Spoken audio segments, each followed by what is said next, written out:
দক্ষিণ এশিয়ার সামরিক ক্ষমতার ভারসাম্যে একসময় বাংলাদেশ ছিল হিসাবের বাইরে। বিশেষ করে ঢাকার যুদ্ধবিমান এবং আকাশ প্রতিরক্ষা সক্ষমতা ছিল একেবারেই দুর্বল। কিন্তু শেখ হাসিনার পতনের পর দ্রুতই পাল্টে যাচ্ছে এই চিত্র।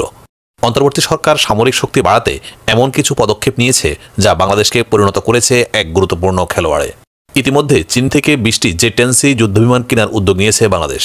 এবার চাউল হয়েছে বাংলাদেশ পাকিস্তান থেকেও অত্যাধুনিক যুদ্ধবিমান কিনছে। গত সপ্তাহে আরব আমিরাতের দুবাইয়ে বসেছিল চোখ ধাঁধানো এয়ার শো। এই আন্তর্জাতিক ইভেন্টে পাকিস্তান ঘোষণা দেয় তারা একটি বন্ধু দেশের কাছে F-17 যুদ্ধবিমান বিক্রির চুক্তি নিশ্চিত করেছে। এই ঘোষণার পর ডিফেন্স সিকিউরিটি এশিয়া ইঙ্গিত দেয় এই বন্ধুত্বপূর্ণ দেশটি হচ্ছে বাংলাদেশ। এটি হবে বাংলাদেশের ইতিহাসে সবচেয়ে বড় যুদ্ধবিমান অধিগ্রহণ, যা দেশের বিমান বাহিনীর শক্তি বাড়াতে এক বড় পদক্ষেপ। বর্তমানে F-17 হল পাকিস্তান বিমান বাহিনীর সবচেয়ে গুরুত্বপূর্ণ যুদ্ধবিমান। এটি 4.5 প্রজন্মের এক ইঞ্জিন চালিত মাল্টিরোল যুদ্ধবিমান। এটি পাকিস্তানের অ্যারোনটিক্যাল কমপ্লেক্স এবং চীনের চেন্দু এয়ারক্রাফট কর্পোরেশনের যৌথ উদ্যোগে তৈরি।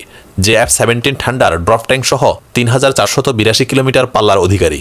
এটি আকাশ থেকে আকাশে এবং আকাশ থেকে ভূমিতে আঘাত হানতে সক্ষম। সেই সাথে জাহাজ বিধ্বংসী মিসাইল এবং গাইডেড বোমাও নিক্ষেপ করতে পারে।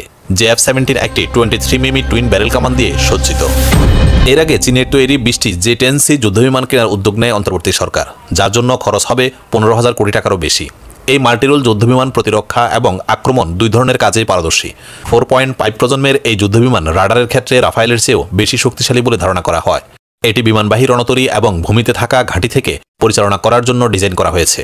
J-10C যুদ্ধবিমানের সবচেয়ে বড় সুবিধা হলো এটি অনেক কম জায়গা থেকে টেক অফ করতে পারে। পাকিস্তান এই বিমান ব্যবহার করে ভারতের অন্তত 2টি যুদ্ধবিমান ভূপাতিত করেছিল।